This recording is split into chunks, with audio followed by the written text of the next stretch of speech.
హైదరాబాద్లో మరో call centre scam వెలుగులోకి వచ్చింది. పేపాల్ వినియోగిస్తున్న కస్టమర్స్ డేటా చోరీ చేసి స్కామ్కు పాల్పడ్డారు. విదేశాల్లో ఉంటున్న కస్టమర్సే టార్గెట్ చేశారు. కాల్ సెంటర్పై తెలంగాణ సైబర్ సెక్యూరిటీ బ్యూరో దాడులు చేశారు. గుట్టు చప్పుడు కాకుండా కాల్ సెంటర్ నిర్వహిస్తున్నట్లు సైబర్ నేరగాళ్లు గుర్తించారు. అయితే నకిలీ కాల్ సెంటర్ పేరుతో విదేశీయులను సైతం ముఠా మోసం చేస్తుంది. హైటెక్ సిటీ పత్రికా నగర్లో ఎగ్జిటో సొల్యూషన్స్ పేరుతో కాల్ సెంటర్ నిర్వహిస్తుంది. గుజరాత్కు చెందిన చందా మనస్పని సహా 60 మందిని అరెస్ట్ చేశారు. భారీగా కంప్యూటర్లు, సెల్ ఫోన్లను స్వాధీనం చేసుకున్నారు. హ్యాక్ అయిన బ్యాంకు ఖాతాలను సరిచేస్తామంటూ మోసాలకు పాల్పడుతున్నారు.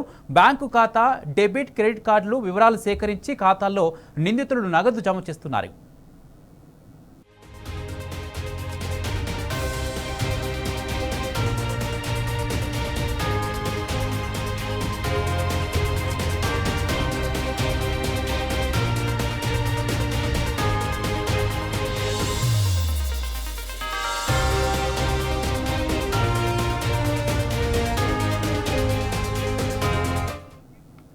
హైదరాబాద్లో మరో కాల్ సెంటర్ స్కామ్ వెలుగులోకి వచ్చింది. పేపాల్ వినియోగిస్తున్న కస్టమర్స్ డేటా చోరీ చేసి స్కామ్కు పాల్పడ్డారు. విదేశాల్లో ఉంటున్న కస్టమర్సే టార్గెట్ చేశారు. కాల్ సెంటర్పై తెలంగాణ సైబర్ సెక్యూరిటీ బ్యూరో దాడులు చేశారు. గుట్టు చప్పుడు కాకుండా కాల్ సెంటర్ నిర్వహిస్తున్నట్లు సైబర్ నేరగాళ్లను గుర్తించారు. అయితే నకిలీ కాల్ సెంటర్ పేరుతో విదేశీయులను సైతం ముఠా మోసం చేస్తుంది.